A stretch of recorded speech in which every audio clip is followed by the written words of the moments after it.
Buenas tardes, profesora, compañeros y compañeras. Mediante este video voy a realizar la sustentación de mi tema, el cual es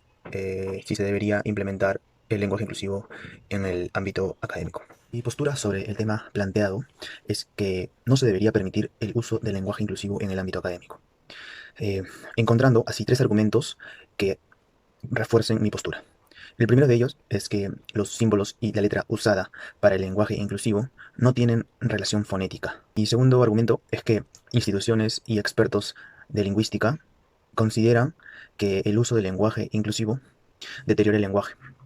Y por último, mi tercer argumento es que el lenguaje es general e inclusivo, ya que contiene a todos los miembros que pertenecen a nuestra sociedad. Paso a explicar el primer argumento, el cual es que los símbolos usados no tienen relación fonética y del mismo modo la letra utilizada. En este caso, las letras que utilizan en el lenguaje inclusivo, ya sea la letra X y la letra E, no tienen relación fonética al momento de utilizarla, ya que al momento de decir la palabra nosotres, no se tiene una relación fonética la cual varía en cuanto a lo que se conoce. Y del mismo modo, al momento de utilizar el símbolo arroba, que se utilizaba años anteriores, no se puede expresar una palabra del lenguaje que conocemos todos con un símbolo arroba. Es decir, si la palabra es señores o señoras, el arroba tendría que estar entre tendría que reemplazar, perdón, la letra A o la letra O. Y en este caso sería señor, no se podría entender qué es lo que se quiere decir en este caso. Detallando mi segundo argumento, el cual es, existen instituciones y expertos que consideran que el uso del lenguaje inclusivo no se debería utilizar ya que deteriora el lenguaje, voy a hacer uso de dos respaldos. El primero es que la Real Academia Española, vía Twitter, publicó lo siguiente. El uso de la letra E como supuesta marca de género inclusivo es ajeno a la morfología del español, además de innecesario, pues el masculino gramatical, chicos, ya cumple esa función como término no marcado de la oposición de género. En otras palabras, el uso de la letra E, en este caso, eh, va en contra de la morfología gramatical, es decir, no se puede incluir una letra E en una palabra que esté expresada por la letra O, ya que esta palabra incluye tanto a personas del género masculino y femenino, es decir, no hace distinción solamente a personas que son solamente del género masculino. Por otro lado, expertos y especialistas de la Academia Costarricense de la Lengua intentan demostrar que el lenguaje inclusivo, lejos de visibilizar a la mujer en sociedad, lo que produce es una serie de estrategias imprácticas e incompatibles con el lenguaje oral y escrito que acaban por deteriorar al estilo. En otras palabras, el uso de este lenguaje inclusivo hace que sea incompatible el lenguaje oral y escrito, ya que al utilizar las palabras con la letra E o la letra X y al mismo tiempo el símbolo arroba, al momento de escribirlas no se podría entender y así confundiría a las personas que no entienden el uso del lenguaje inclusivo. Un contraargumento de mi tercer argumento, el cual es que el lenguaje es machista y no es inclusivo,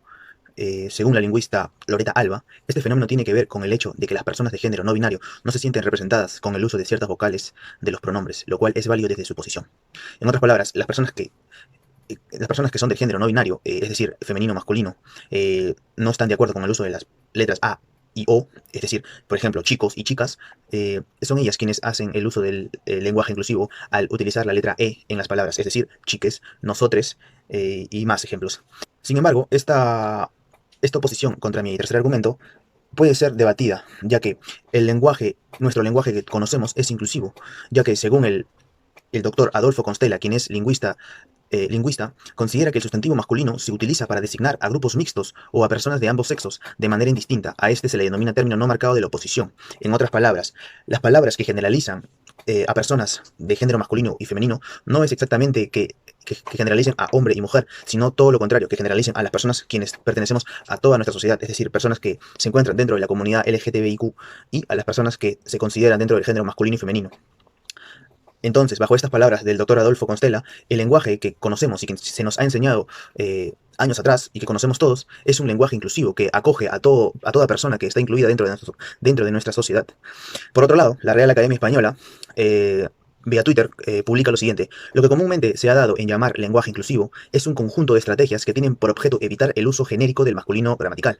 mecanismo firmemente asentado en la lengua y que no supone discriminación sexista. Conclusiones sobre la sustentación del tema expuesto son que el Ministerio de la Mujer y Poblaciones Vulnerables ha hecho una guía para el uso del lenguaje inclusivo. Considerando que existen personas que quisieran utilizar el lenguaje inclusivo, esta guía serviría para las personas que no sepan o quieran utilizar este lenguaje inclusivo, puedan hacerlo a través de esta guía. Del mismo modo, plantean un proyecto que prohíbe alteraciones a la gramática para evitar el lenguaje inclusivo. Esto quiere decir que plantean un proyecto de ley que prohíba utilización de palabras que van en contra de la gramática que ya se conoce. Mi postura es que no se debería utilizar el lenguaje académico,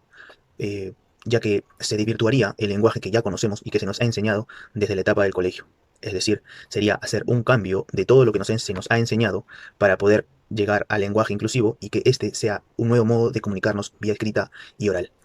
Asimismo, en el ámbito académico, el uso de este lenguaje tendría que verse muy afectado, ya que las publicaciones que se hacen, por ejemplo, en universidades, tendrían que ser publicaciones para gente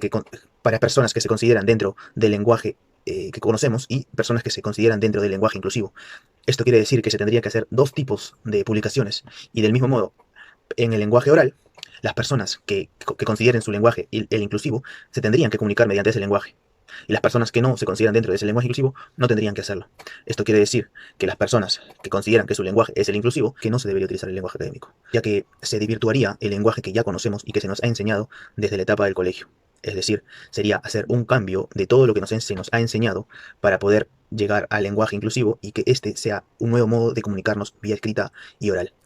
Asimismo, en el ámbito académico, el uso de este lenguaje tendría que verse muy afectado, ya que las publicaciones que se hacen, por ejemplo, en universidades, tendrían que ser publicaciones para personas que se consideran dentro del lenguaje que conocemos y personas que se consideran dentro del lenguaje inclusivo.